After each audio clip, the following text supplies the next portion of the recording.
ಇದು ನೋಡಿ ಹಾವೇರಿ ಜಿಲ್ಲೆಯ ರಾಣೆಬೆನ್ನೂರು ತಾಲೂಕಿನ ಚೌಡಯ್ಯದಾನಪುರ ಗ್ರಾಮದಲ್ಲಿರುವಂಥ ತುಂಗಭದ್ರಾ ನದಿ.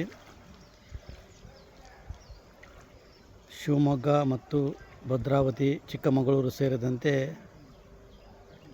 ಪಶ್ಚಿಮ ಘಟ್ಟ ಪ್ರದೇಶಗಳಲ್ಲಿ ಉತ್ತಮ ಮಳೆಯಾಗಿದ್ದರಿಂದ ಈ ನದಿ ತುಂಬಿ ಹರಿತಾ ಇದೆ. ಕಳೆದ 4-5 ದಿನಗಳಿಂದ ಈ ನದಿಗೆ ಹೆಚ್ಚಿನ ಪ್ರಮಾಣದಲ್ಲಿ ನೀರು ಬಂದಿದೆ. ಇದರಿಂದಾಗಿ ಇಲ್ಲಿ ಈ ಗ್ರಾಮದಲ್ಲಿರುವಂತಹ ನಿಜಶರಣ ಅಂಬಿಗರ ಚೌಡಯ್ಯನವರ ಐಕ್ಯ ಮಂಟಪ ನದಿಯ ನೀರಿನಲ್ಲಿ ಮುಳುಗಡೆಯಾಗಿದೆ. ನೋಡ್ರಿ ಯಾವ ಥರ ನೀರು ಇಲ್ಲಿ ಬಂದಿದೆ ಅಂತ.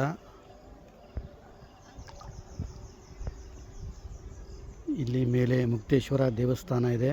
ಈ ಕೆಳಗಡೆ ತುಂಗಭದ್ರಾ ನದಿಯ ತಟದಲ್ಲಿ ನಿಜಶರಣ ಅಂಬಿಗರ ಚೌಡಯ್ಯನವರ ಐಕ್ಯ ಮಂಟಪ ಇದೆ. ಇದು ಪ್ರತಿ ವರ್ಷ ಇದೇ ಥರ ಮಳೆಗಾಲದಲ್ಲಿ ಮಳೆಯಾದ ಸಂದರ್ಭದಲ್ಲಿ ಈ ಥರ ಮುಳುಗಡೆ ಆಗುತ್ತೆ. ಸರ್ಕಾರದವರು ಇದಕ್ಕೆ ಒಂದು ಪರ್ಯಾಯ ವ್ಯವಸ್ಥೆಯನ್ನು ಮಾಡಲಿಕ್ಕೆ ಆಗ್ತಾಯಿಲ್ಲ. ಅದು ಒಂದು ಖೇದಕರ ಸಂಗತಿ.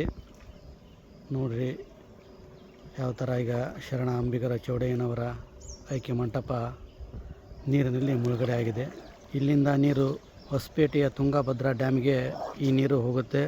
ಈ ನೀರಿನ ಮಟ್ಟ ಹೆಚ್ಚಾಗುತ್ತಿರುವುದರಿಂದ ನದಿಯ ಪಾತ್ರದ ಜನರು ಹುಷಾರಿಂದ ಇರುವುದು ಉತ್ತಮ. ಇನ್ನು ರೈತರು ನದಿಯ ಪಕ್ಕದಲ್ಲಿ ತಮ್ಮ ಪಂಪ್ಸೆಟ್ಗಳೇನಾದರೂ ಇದ್ದರೆ ಅದನ್ನೇ ಮೇಲೆತ್ಕೊಂಡು ಹೋಗೋದು ಉತ್ತಮ. ಫ್ರೆಂಡ್ಸ್, ನೀವೇನಾದರೂ ಹರಿಹರ ಮೇಲೆ ಇರುವಂತಹ ತುಂಗಭದ್ರಾ ನದಿಯ ತಟದಲ್ಲಿದ್ದರೆ ಅಲ್ಲಿ ನದಿ ನೀರಿನ ಮಟ್ಟ ಹೇಗಿದೆ ಅನ್ನೋದನ್ನು ಕಾಮೆಂಟ್ ಮಾಡಿ. ಹೆಚ್ಚಿನ ವಿಡಿಯೋಗಳಿಗಾಗಿ ತಪ್ಪದೆ ನಮ್ಮ ಚಾನಲ್ ಸಬ್ಸ್ಕ್ರೈಬ್ ಮಾಡಿ.